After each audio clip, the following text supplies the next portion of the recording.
Assalamu alaikum wa rahmatullahi wa barakatuh. The hypocrisy of Christians who attack the prophethood of the Prophet Muhammad sallallahu alaihi wasallam. Christians have attacked the prophethood of Muhammad sallallahu alaihi wasallam by falsely alleging that he is a murderer, rapist, and pedophile. They charge him with all these disgusting crimes, yet they have all been soundly refuted. However, only for the sake of argument, let's now assume that their lies against the Prophet Muhammad sallallahu alaihi wasallam are true. Does that disprove his prophethood? Many of the arguments that they present are emotional, thus they commit the fallacy of appeal to emotion. They argue about things that they don't like regarding the Islamic legal system and claim that the Prophet ﷺ instituted immoral laws. They reject that in Islamic lands, the government may cut the hand of the guilty thief, or execute the apostate, or even permit a man to marry more than one wife. They reject these laws because they don't agree with or understand them, even though these laws could be found in their own Bible. It's like me rejecting Christianity because I simply don't like the idea of someone dying for my sins. Christians would then argue that I'm committing the fallacy of appeal to emotion.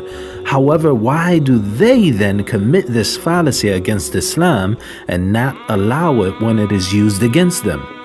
The prophets of the Old Testament have committed countless atrocities, from genocide to the killing of infants, yet the Christians acknowledge them as prophets of God. But when the Prophet Muhammad ﷺ is seen in history as doing something that Christians deem as unacceptable, then according to them, this means that he is not a prophet. Do you see the hypocrisy? Christians may reply back by saying that they acknowledge that these biblical prophets were sinners, while most Muslims view their prophet as sinless. Well, if prophets could be sinners according to Christians, then why do they refuse to consider the Prophet Muhammad ﷺ as a prophet? Because in their mind he was a sinner. By them agreeing from the beginning that a biblical character can be a prophet and a sinner, then all they have done is shown that the Prophet Muhammad ﷺ can also be considered a prophet as well, even though they claim that he committed sin. Their reasoning does not disprove his prophethood, since according to them, a prophet could be a sinner.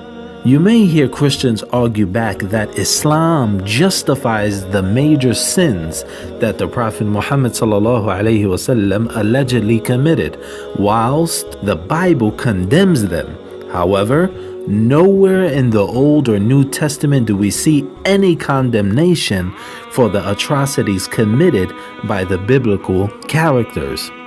The criteria that Christians use to attempt to disprove and attack the prophethood of the Prophet Muhammad ﷺ can be used even more forcefully against the prophets of the Old Testament.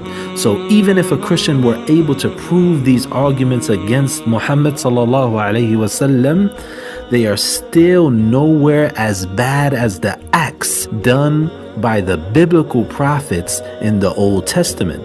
If they insist that sin disproves the prophethood of the Prophet Muhammad ﷺ, then they also need to insist that the prophets of the Old Testament were not prophets as well. Therefore, they should renounce their faith in Christianity, for Christianity requires that you believe in the Old Testament prophets and that the book as a whole is inspired by God and given authority by Jesus in the New Testament. In conclusion, many Christians are hypocrites for rejecting the Prophet Muhammad ﷺ based on a reason like sin, even though they accept the biblical prophets who have committed far worse sins on a far bigger scale.